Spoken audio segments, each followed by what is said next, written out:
Vamos a meditar sobre un texto del Evangelio de San Lucas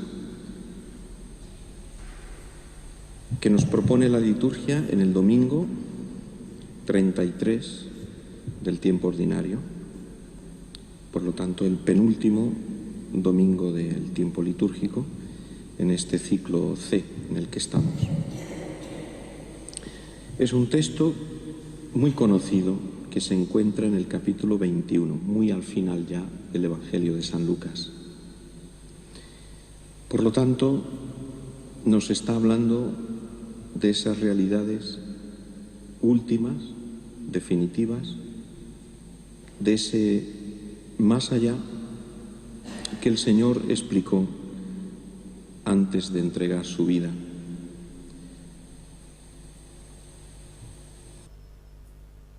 Según el Evangelio de San Marcos, se encontraban en el Monte de los Olivos, Jesús y sus discípulos. En cambio, San Lucas los sitúa en el mismo templo. De una manera o de otra, el caso es que le están hablando a Jesús, le están ponderando la belleza del templo. El templo de Jerusalén era una auténtica maravilla, era una construcción de una belleza extraordinaria. Había sido construido el nuevo templo de Jerusalén por el rey Herodes el Grande. Empezó la construcción en el año 19 antes de Cristo. Por lo tanto, pues posiblemente María ni siquiera había nacido. Y entonces el antiguo templo, que es el de Salomón, no era tan grande, ni tan hermoso, ni tan bello. Y Herodes, de alguna manera, quiso asemejarse a los emperadores de Roma, porque él había sido educado en Roma, y entonces quiso hacer una gran construcción que perdurase en el tiempo como memoria de la grandeza de este rey. Poco le importaba a Herodes el templo en realidad. Más bien lo hizo con una intención política de congraciarse con los dirigentes religiosos de Israel, especialmente con los saduceos, que son los que más relacionados estaban con el templo. Aproximadamente tenía una extensión todo el recinto del templo que comprendía el santuario, en la parte más central, más sagrada, y después una serie de explanadas alrededor, divididas por entradas, pórticos que ceñían todo el recinto, de unos 1500 metros cuadrados de extensión. El atrio de los gentiles, el atrio de las mujeres, el lugar donde estaba el altar delante del santuario y ya el mismo santuario de una belleza extraordinaria. Estaban las puertas inmensas del santuario todas forradas, recubiertas de oro.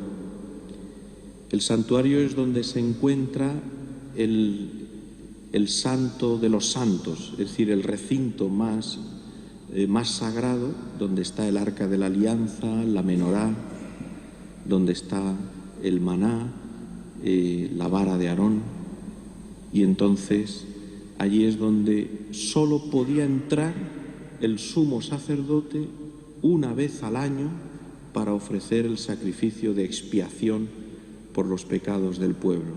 Solo una vez, y solo podía entrar el sumo sacerdote.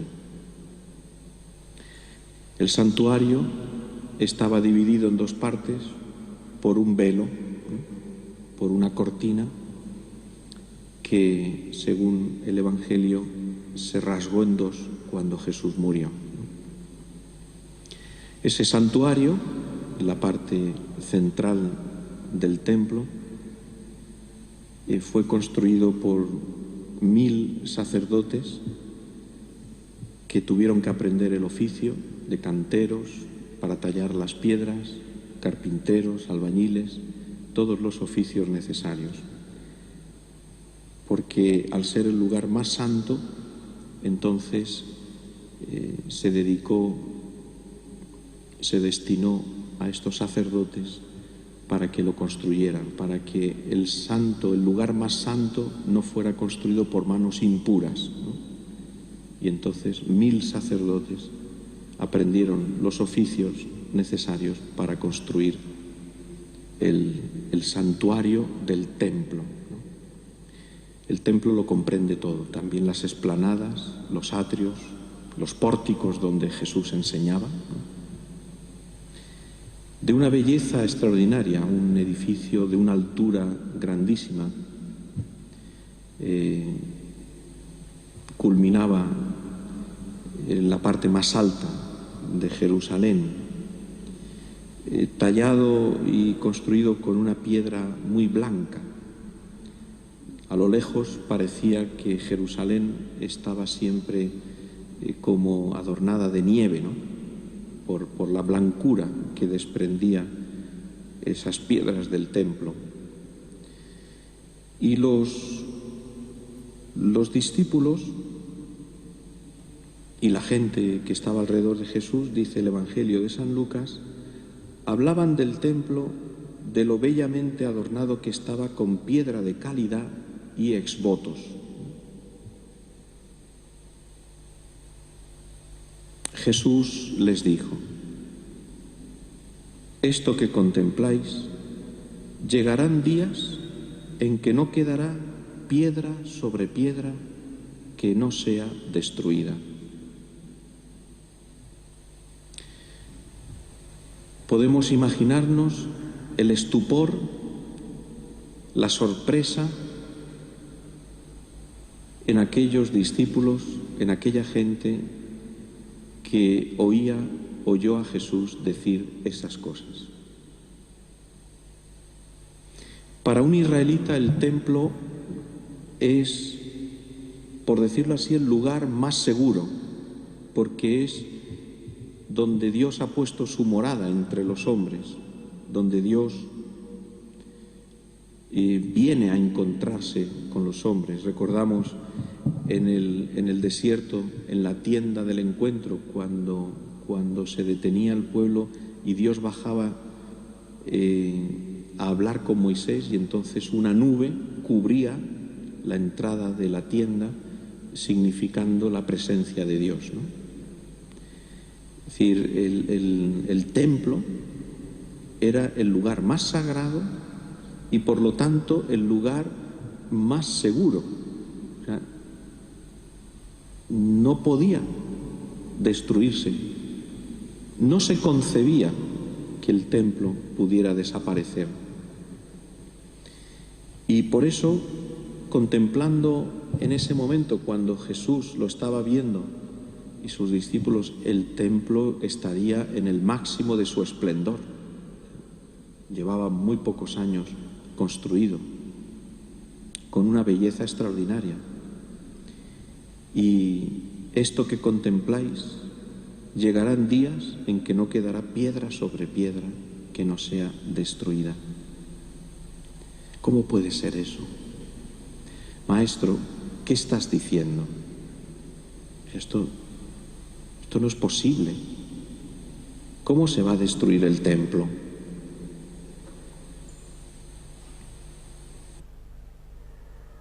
Y entonces le preguntan: Maestro, ¿cuándo va a ser eso? ¿Y cuál será la señal de que todo eso está para suceder? O sea, de alguna manera los discípulos entienden que eso significará una señal de algo terrible, de algo extraordinario, ¿no? Cuando ocurra eso, cuando el templo sea destruido, quiere decir que algo catastrófico, un cataclismo en todo el universo va a ocurrir, ¿no? Porque si es el lugar más sagrado Si se destruye, pues quiere decir que todo el universo se va a conmover, se va a transformar, se va a destruir. Y entonces quieren saber cuándo será y qué signo, qué señal será la que anuncie que va a suceder todo eso, ¿no?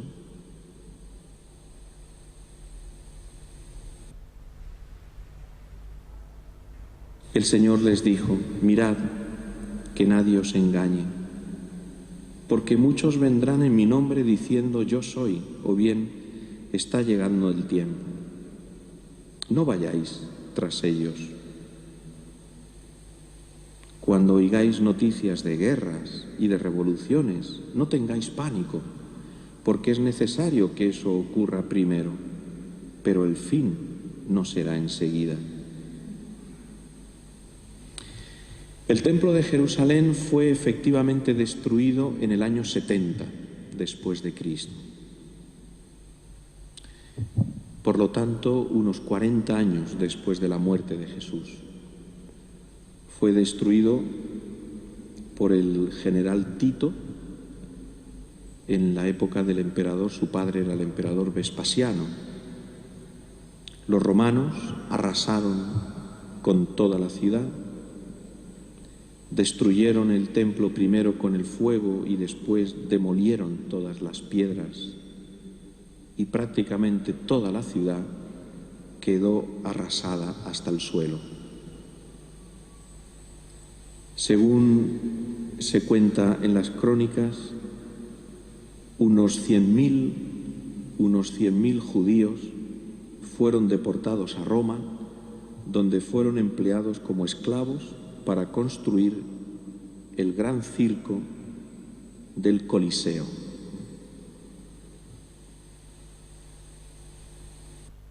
Es la destrucción. Desde entonces, Jerusalén y Tierra Santa ya no ha vuelto a ser la misma.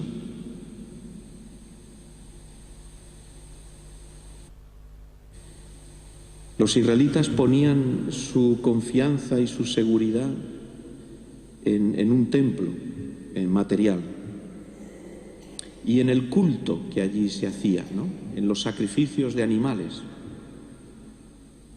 Era el único lugar donde se podían ofrecer sacrificios de expiación por los pecados, sacrificios de reparación. En la fiesta de la reparación, de la gran expiación, la fiesta del Yom Kippur, el sumo sacerdote, en la Pascua, con la sangre del cordero que había sido sacrificado, sobre el que primero el sumo sacerdote le imponía las manos a este carnero para transmitirle todos los pecados del pueblo. Y después ese carnero era sacado fuera de la ciudad y abandonado en el desierto, en lugar impuro, semejando que los pecados del pueblo salían fuera, se alejaban de la ciudad, del pueblo de Israel. Y después, con el otro carnero, con el otro cabrito, lo ofrecía en sacrificio. Y tomando la sangre, entraba en el santuario, en el lugar más santo. Atravesaba la cortina y allí, sobre el arca de la alianza, sobre la plancha de oro que cubría el arca de la alianza, que se llamaba el propiciatorio, derramaba la sangre del sacrificio en expiación por los pecados. Y la idea de que toda la maldad del mundo, toda la violencia, toda la injusticia, todo el daño, todos los pecados del año del pueblo de Israel necesitaban ser de alguna manera como equilibrados por el ofrecimiento de la sangre del sacrificio. Ahora, destruido el templo, ya no quedaba esa morada de Dios entre los hombres, ese lugar de encuentro con el Señor, donde el Señor escucha la voz de su pueblo, donde Dios le habla a su pueblo, y ya no hay lugar para el sacrificio. Por lo tanto, ya no hay expiación en el mundo, ya no hay posibilidad de expiar el mal, el pecado, la violencia, la injusticia del mundo. Un mundo así, incapaz de redimirse, incapaz de salvarse, incapaz de encontrar la salvación. Esto es lo que significaba para un israelita la destrucción del templo. Jesús amaba el templo desde aquella primera ocasión en la que fue ofrecido cuando apenas tenía 8 días de vida para la circuncisión. 40 días, cuando José y María lo ofrecieron en el templo y Simeón el anciano y Ana la profetisa lo recibieron y ofrecieron el sacrificio de 2 pichones, 2 palomas, porque él era el hijo primogénito. Desde aquel primer momento hasta aquel día en el que Jesús, cumplido los 12 años de edad, como todo varón israelita, tenía que acercarse al templo ya y cumplir con las tradiciones y con la ley de Moisés. Y en aquella ocasión se perdió. Y lo encontraron en el templo. Jesús amaba el templo.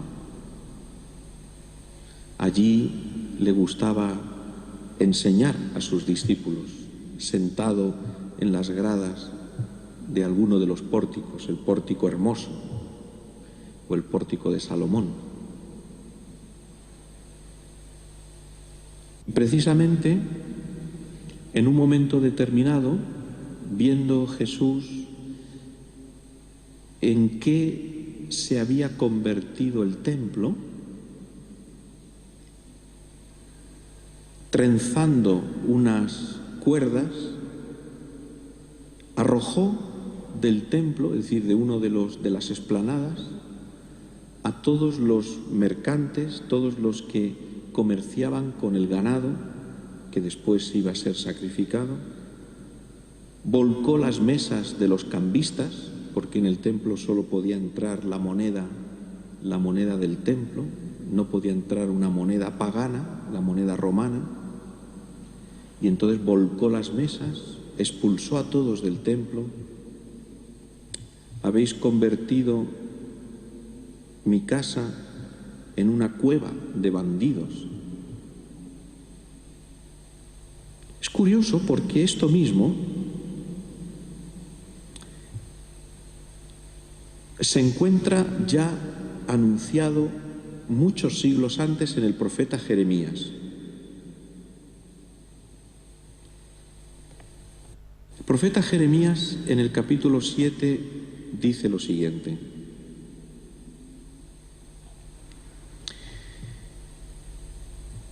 palabra que el Señor dirigió a Jeremías: ponte a la puerta del templo y proclama allí lo siguiente: escucha, Judá, la palabra del Señor, los que entráis por esas puertas para adorar al Señor. Así dice el Señor del universo, Dios de Israel: enmendad vuestra conducta y vuestras acciones, y habitaré con vosotros en este lugar. No os creáis seguros con palabras engañosas repitiendo: es el templo del Señor, el templo del Señor, el templo del Señor. Si enmendáis vuestra conducta y vuestras acciones, si juzgáis rectamente entre un hombre y su prójimo, si no explotáis al forastero, al huérfano y a la viuda, si no derramáis sangre inocente en este lugar, si no seguís a dioses extranjeros para vuestro mal, entonces habitaré con vosotros en este lugar.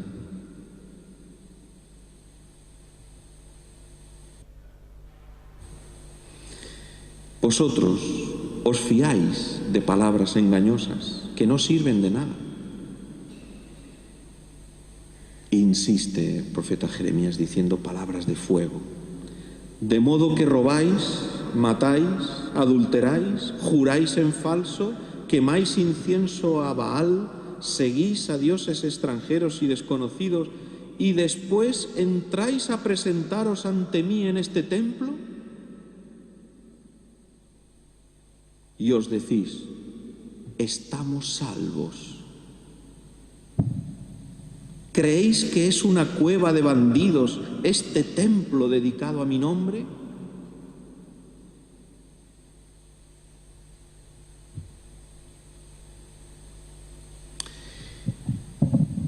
El profeta Jeremías ya anuncia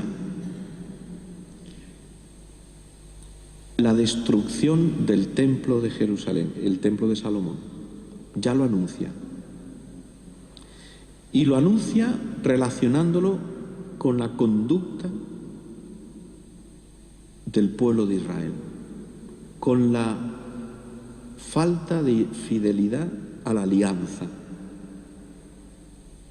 La destrucción del templo será consecuencia de no haber cumplido la alianza de Dios con su pueblo. ¿Qué es lo que quiere decirle Jesús a sus discípulos anunciándoles que el templo se va a destruir? Les quiere decir dos cosas. La primera de ellas es: no pongáis vuestra seguridad en las cosas humanas. Vendrán falsos profetas presentándose como salvadores, ¿no? Dice Jesús, que nadie os engañe, porque muchos vendrán en mi nombre diciendo yo soy, o bien está llegando el tiempo, no vayáis tras ellos. En la historia de la humanidad se ha repetido continuamente esta misma situación y recientemente, muy recientemente en la historia de la humanidad, en el siglo pasado, pero continuamente. Esto es una constante en la historia de la humanidad. Ha habido gente que ha prometido la salvación en nombre de la justicia y lo que han conseguido es más de 100 millones de muertos. Estoy hablando del comunismo. Hay gente que ha prometido la salvación, un mundo nuevo y un mundo mejor, y lo único que ha conseguido son injusticias, violencias, muertes y todo tipo de ofensas. Las ideologías prometen la salvación, pero lo único que traen es ruina, miseria, injusticia, muerte, porque las ideologías quieren pasarse como si fueran el Mesías, el Salvador. Hoy además está desarrollándose una ideología que promete un mundo nuevo, mucho más hermoso, mucho más maravilloso, mucho más perfecto, mucho más humano. La ideología de género, en el que ya no se nace niño y no se nace niña, sino que cada uno elige lo que quiere. Hay una ideología que lleva ya mucho tiempo y que cada vez se va desarrollando más y se desarrollará mucho más, dominando nuestra vida, la técnica. Es decir, no te preguntas si es bueno o es malo, sino si se puede hacer o no se puede hacer. Y como se puede hacer, porque técnicamente se puede hacer, entonces está bien hecho. Incluso se llega técnicamente a traer niños al mundo en un laboratorio, porque técnicamente es posible. Pero la pregunta no es si se puede hacer técnicamente, la pregunta es si eso moralmente es bueno.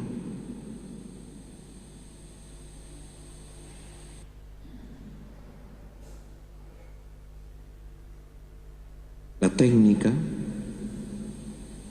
al final, domina nuestra vida, nos asfixia, nos oprime, nos obliga a vivir de una manera determinada, a pensar de una manera determinada. No eres libre de pensar lo que quieres, porque ya te obligan a pensar lo que tienes que pensar.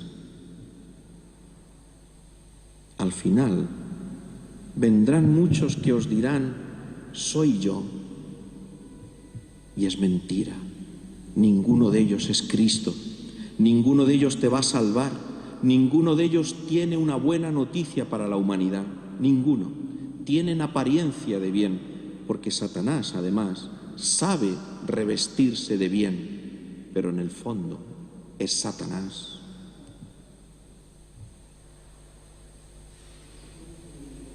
Jesús, con la destrucción del templo, lo que está diciendo es: no pongáis vuestra confianza en el mundo, en las cosas materiales, en la seguridad de esta tierra. Poner vuestra confianza en Dios. Y una segunda cosa dice Jesús con esto. Está diciendo que el mundo viejo está terminando. Pero eso no es una tragedia, porque ahora va a comenzar un mundo nuevo. ¿Cuál es el mundo nuevo? Él, Cristo, es el mundo nuevo. Por eso Cristo, en el Evangelio de San Juan, dice: destruid este templo y yo en 3 días lo reconstruiré. ¿A qué se refiere? A su pasión, muerte y resurrección. El templo viejo, el mundo viejo, va a desaparecer y va a comenzar un mundo nuevo, con un templo nuevo, con un culto nuevo, con una expiación nueva, con una vida nueva, que es Cristo. En estas palabras, Jesús les está diciendo a sus discípulos: mirad, estas piedras preciosas, toda esta construcción maravillosa no es nada. Lo bueno es lo que viene. Lo bueno es Cristo, lo más grande, lo más hermoso. Por eso tenemos que construir nuestra vida apoyándonos en Cristo. Él es el fundamento de nuestra vida. Él es la roca sobre la que tenemos que construir nuestra vida. Por eso este Evangelio nos tiene que ayudar mucho a preguntarnos: ¿tenemos miedo del futuro? ¿Tenemos miedo de lo que nos vaya a pasar? ¿Tenemos miedo de lo que vendrá? ¿En quién ponemos nuestra confianza? ¿Cuánto de grande y de profunda es nuestra confianza en Dios? ¿De verdad confiamos en Él? ¿Estamos viviendo para Él? Este Evangelio nos ayuda a preguntarnos de una manera clara y profunda: ¿cómo tengo que vivir más unido a Cristo, más apoyado en Él? Es un momento para hacer un buen examen, un examen de conciencia, con la luz de estas palabras del Señor, para descubrir aquellos aspectos de nuestra vida, aquellos momentos, aquellas situaciones en los cuales tenemos todavía una mirada demasiado humana sobre nuestra vida. Lo contemplamos todo con ojos demasiado humanos, demasiados mundanos, demasiado tierra, tierra, tierra. Este mundo y todo lo que tiene y todo aquello en lo que tanta gente pone su confianza, riquezas, dinero, posesiones, placeres, diversiones, orgullo, honores, vanidad, todo es vanidad, todo es vanidad, porque todo eso se desvanecerá, todo eso desaparecerá y solamente quedará Cristo y todo aquello que hagamos por amor a Cristo.